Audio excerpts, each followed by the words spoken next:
Hey guys, and welcome to another episode of 1 Minute Synthesizer Reviews. On today's episode, I review one of the most interesting all-in-one modular synthesizer packages available. This is the Pittsburgh Modular Lifeforms SV-1. The Pittsburgh Modular Lifeforms SV-1 gained a bit of buzz when it was revealed back at the NAMM show in 2016.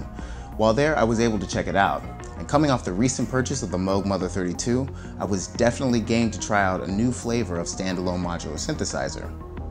The Lifeforms SV-1 is a complete dual oscillator synthesizer, which Pittsburgh Modular claims is designed to be the core of your Eurorack modular system. Personally, I've never owned a Pittsburgh Modular module, though the company has a long history of building top quality modules that fit all sorts of sound design needs and music styles. The oscillator section is centered around two voltage controlled analog oscillators. Each oscillator has a frequency knob, fine tune adjustment, and FN control voltage knob. Oscillator 1 has a width CV input and a width CV knob. If you're looking for your pulse width modulation, this is where you'll find it. Oscillator 1 also has a sync input and 5 wave shapes including blade, pulse, sine, triangle, and saw. Oscillator 2 trades the pulse wave for a full square oscillator. If you want to make a killer bass patch, this is where I'd get started. The modulation section contains a low frequency oscillator with triangle and square wave outputs. It can range from fairly slow sweeping effect all the way into audio rate modulation. The mixer section contains 4 independent channel inputs and level controls. In standard operation, the mixer section merges all 4 oscillator inputs into one output, but if you patch into either one of the mixer outputs, it splits the mixer into 2 independent 2-channel mixers. Very convenient. The tools section contains 2 sub-oscillators sourced from oscillator 1, 2 octaves below and 1 octave below respectively, analog noise outputs consisting of white and pink noise, which is great for percussive sounds. The sample and hold section is quite robust. You have independent sample and hold inputs and combined sample and hold output. The filter module is the voltage controlled analog state variable filter. It offers high pass, low pass, and band pass filters. And in my opinion, the filter section is the soul of any synthesizer, and the Lifeforms state variable filter section sings. It's not too thick, and turning the resonance up doesn't make it too thin. In the words of Goldilocks, the SV-1's filter section is just right. The ADSR module is your typical 4-stage envelope generator, offering attack, decay, sustain, and release knobs, as you'd expect. The amplifier section is voltage controlled as well. It offers audio input and VCA level CV input and audio output. Below the VCA section, you've got 2 sets of splitters.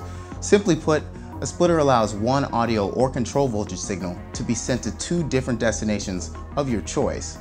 The output section, well, it outputs whatever crazy sound you've created. You have the output, which is mono, but the headphone, it's actually stereo. And last but not least, all the way on the right of the Lifeforms SV-1, you have the MIDI module. I cannot go into full detail, but I'll start by saying this section is incredibly powerful. I'll quickly pinpoint some of the most important and useful features that help me get started. First off, the mode button switches between monophonic mode, which is great for playing synth lines, and the Arpeggiator mode. The Arpeggiator can be clocked using tap tempo, MIDI clock, or an external gate signal. The MIDI module also contains 2 digital LFOs with identical outputs that are synced to the active clock source. Cycling through the different LFO wave shapes is as simple as pressing the LFO button at the top. The Pittsburgh Modular's Lifeforms SV-1 is a bit of a mouthful, and it's also more than I bargained for. With 56 different inputs and outputs of various types, it gosh darn near put the Moog Mother 32 to shame. Or does it? The strength of the SV-1 lies in its flexibility and pure sonic breadth, but the power of the Mother 32 is in its standalone melodic prowess and uniform expandability. Choosing between the two is tough, and I'm sure many of you will ask me to select the king of the all-in-one modular synth hill. For this decision, I'd like to hand it over to my good friend Cuba Gooding Jr. in the major motion picture radio. So what will it be? The Lifeforms SV-1 or the Moog Mother 32? What's it going to be, radio? Well. And with that being said, I give the Pittsburgh Modular's Lifeforms SV-1 my final score of a not quite full Eurorack synthesizer enclosure out of 10. As a previous owner of 2 Moog Mother 32s, I'm happy to say that when it comes to building a modular synthesizer, diversity is key. While not as ready to rock out of the box as the Mother 32, The Pittsburgh Modular Lifeforms SV-1 makes up for its sequencing shortcomings with pure, unbridled flexibility and superb sonic versatility.